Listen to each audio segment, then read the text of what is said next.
Civics 101 is supported in part by the Corporation for Public Broadcasting. I'm Nick Capodice. And I'm Hannah McCarthy. And today on Civics 101, we answer a question for Sarah Mataz of Seattle. I've been interested in tariffs lately because they've been in the news so much. The Foreign Ministry then clarified and confirmed that China, in fact, did retaliate with its own tariffs. 1 minute after midnight Eastern after time, the U.S. raised tariffs on $34 billion worth of Chinese goods. It's one of those things that whenever I used to hear about tariffs, I would just say, oh, God, I'll learn about this later. Right. I can't learn about this now. I know. That's why I asked the question. We've always had tariffs in place, but I don't really understand how they came about to begin with and what changes we're making to tariffs now and how they affect our country and the world economy. To learn about tariffs, we interviewed Ron Elving. I am the senior editor and correspondent on the Washington desk at NPR. I am also part of the faculty of the School of Public Affairs at American University. It's worth noting we interviewed Ron before the trade war with China. However, we did want to know the basics of what is a tariff, why do we have them, and how does a trade war end? Why don't we start off by defining a tariff? A tariff is simply a tax that is imposed on goods that are being imported into one's country. So if the United States passes tariffs, we tax the goods of other countries as they arrive in the United States. And countries impose tariffs on our goods, and those taxes have to be paid by the owner of the goods when they enter someone else's country. So it's the person who's providing the goods who is paying the tariff? That's right. It's the manufacturer who's responsible for that particular tax. It has to be paid to the government of the country that is governing the docks in the port or the airport where your goods are arriving. Now, is this just a way to make money, or is there another reason we've always done this? Oh, it's certainly both. It is magnificently a way to make money, and for much of American history, it was the main way that the United States federal government made money. There was no federal income tax until the 20th century, with a brief exception during the Civil War. And the federal income tax as we know it today is really a creation of the World War I period. So the big source of income for the United States government, and many other governments, was taxing goods that came in from other countries. But that was only part of the reason. That's a pretty good reason in and of itself, of course. And by the way, the first Tariff Act passed by Congress was the second bill that Congress passed. The very first session of Congress in 1789, right after they passed a bill for oaths of office, and right after they'd gotten that little formality out of the way, they started passing tariffs. That is how important and fundamental it was to the original United States government. You could even argue that to some degree the American Revolution and then later the Civil War had a lot to do with tariffs and the conflicts between the United States and Great Britain, conflicts between the regions of the United States were largely tariff-driven. So there were a lot of other purposes besides just raising money. For example, trying to provide some money so that America, in its early days, could build up the kind of industries that might eventually compete with Great Britain, and keeping those goods from Great Britain expensive so that new manufacturing enterprises in the United States could make cheaper goods and sell those to their fellow Americans and get a good start in the world of commerce. Otherwise, it was difficult to compete with everything that was coming over the Atlantic. So it's a good way to start, and yet here we are in 2018. Why do we still continue to be raising tariffs and increasing tariffs? At this point, it's a bit of a throwback. What's going on with the Trump administration right now is very much a throwback to another era, because the United States, after having been a leading protectionist power, if you will, of high tariffs and other kinds of restrictions on other people's goods, all through the 1800s, half of the 20th century, after 1945, after the destruction of Europe by World War II, there was a sense that we needed to help the rest of the world get back on its feet. So, of course, we had the Marshall Plan in the late 1940s, but probably even more important than that, the United States really switched after World War II to being a free trading power. That doesn't mean we had no tariffs, not by any means, but we changed the emphasis in our trade policy and our foreign policy to be not so much isolationist as we had been before World War II, as to be a world leader, as to be the country that made sure the entire world was working on the same sort of currency system. We largely set the value of currencies under a system that was devised largely by the United States, and we were very generous in letting other countries sell their goods into America. China, Japan, certainly the countries of Europe, other countries around the world got a good deal by selling their goods into the United States, and we were far, far less protective than we had ever been before, and we had long since turned to other sources of revenue to actually run our federal government. So 1945 is a huge watershed year. Now, more recently, as we have seen more trade protectionism grow up around the world, this has become more complicated, and Donald Trump feels that we have been progressively taken advantage of over the last several decades, and that even when we negotiated what seemed like a kind of fair deal, such as the North American Free Trade Agreement, known as NAFTA, that goes back to 1994, even when we got something like that done with Canada and Mexico, that it was a better deal for Canada and Mexico than for the United States.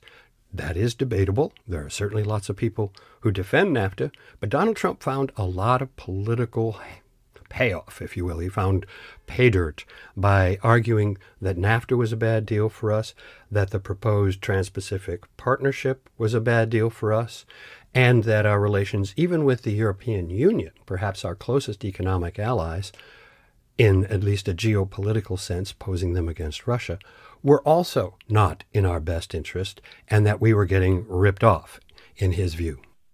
So what is the intent of the tariffs now? Are we trying to make more money, or are we trying to protect our industry? It's really to protect our industry and to, I'm going to give an opinion here, but I believe that the real intent here is to some degree to make a show of punishing some of our trade partners who are also our military allies, NATO, North Atlantic Treaty Organization, which is largely the same group of countries as the European Union. President Trump feels that these folks have been taking advantage of us. That Japan, for example, which we have included under our nuclear umbrella ever since World War II, we have protected Japan, we have been their military big brother, that they have then turned around and profited from selling us their cars, but restricting what we could sell there, and that now we're into the same kind of relationship with China, although we certainly are not their military ally. We take a lot of their goods, and they are more restrictive about what they will let into their country. And all of this, while it reflects that role that the United States has been playing in the world for the last 70-some years, while it reflects that role, Donald Trump says it's a bad deal for the United States and that our prosperity has actually been lessened by our efforts to increase the prosperity of the global economy. So we get this contrast between America first, we should just be taking care of our own interests and no one else's, and the concept of globalism, which is that a rising tide lifts all boats and all world economies doing better is better for the United States as well. So what does this mean for the consumer in either country when you've got these retaliatory tariffs going back and forth? Is that just jacking up the price globally? Yes, it is, because some of the money is not going to the company that has the goods to sell. It's going to the governments. The United States government, when we impose the tariffs, the governments of China or Japan, the governments of the European Union are collecting these taxes. And they're coming from the consumer, and they pay them at the exact same time they buy the goods. So this has been the great argument against tariffs over the years, is that governments should not collect their revenue or get their revenue in this sort of subterranean way or slightly sneaky way by making it be part of the price that you pay for goods. Now, in Europe, they also have something called a value-added tax, which does the same thing. Some people have argued for that in this country. But when you charge people more to get their goods into a country where they're going to be bought and sold, you are adding to the cost of the goods, adding to the cost to the consumer, without actually giving the consumer any more value and without giving the company producing the goods any more revenue. The government interposes itself, and that's why philosophical libertarians, people who are political libertarians, people who believe in a free market, do not like tariffs, see them as just another form of taxation, and see them as a kind of beggar thy neighbor approach to world trade. If you think world trade is the single greatest driver of the rising of the human species from our earliest origins, hunting and gathering, to agriculture, et cetera, including cultural improvement all over the world and eventually greater political understanding, if you see world trade as the key to all that, then tariffs are a mortal enemy. We hear about Trump imposing tariffs. Does the president impose the tariffs? Does Congress impose the tariffs? Who makes the decision? The Congress can pass tariff acts and impose tariffs. The president can also do it when Congress gives him the authority to do so. And Congress in recent years, particularly in the most recent decade or so, has been quite willing to give the president wide latitude, particularly when a particular tariff can be portrayed as being a measure for national security.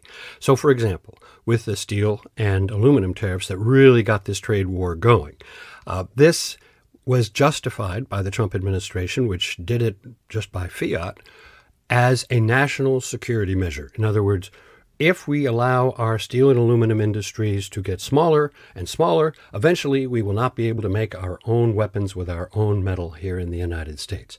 And if we can't do that, then we can't win a World War II. We can't be a world superpower unless we can make our own weapons with our own metal. And that has to mean a steel and aluminum industry here in the United States that's second to none. All right, that's an arguable point. That's certainly something that someone could make a case for. And Congress has basically stood back and said, oh, gee, if it's national security, then fine.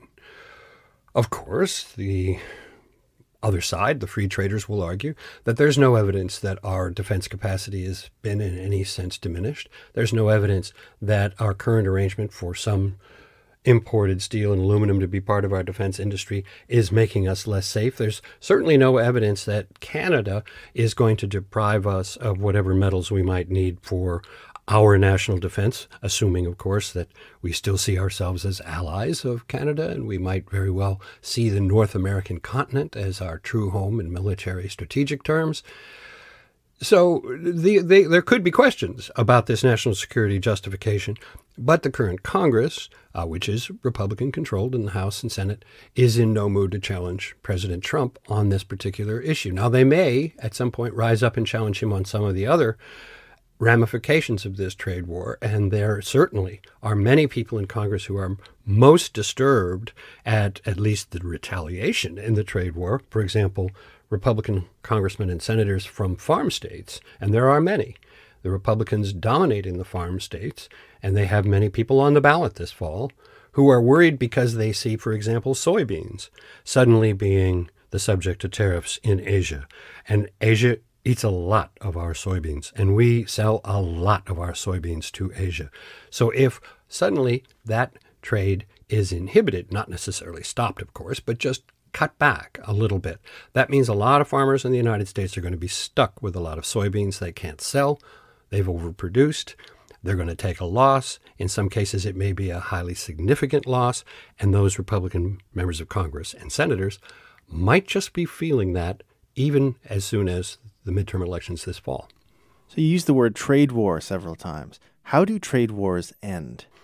Trade wars can only end, really, with new agreements between the participant countries to cut it out.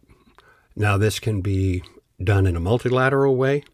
We have had over the years a series of meetings that went on for not just, a week or a month, but for years, where countries had delegations that would go to international locations. For example, Montevideo, Uruguay was the site of some of these negotiations for a number of years. It was called the Uruguay Round. There was also a round of such negotiations back in the 60s that was known as the Kennedy Round because it had been initiated by John F. Kennedy when he was president. And these negotiations work out elaborate and extremely detailed schedules of tariffs between countries. Or they just eliminate those schedules and say, we're going to have free trade in this particular commodity, free trade in this particular manufacture. More often, they're working out the details of the actual tariff schedules.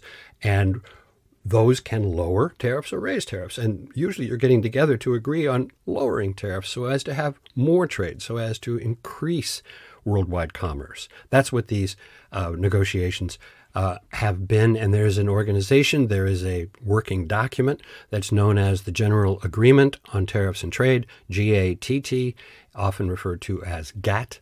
And you'll hear people talk about GATT negotiations. So that's how tariffs are lowered over time. And that's how they're brought under control.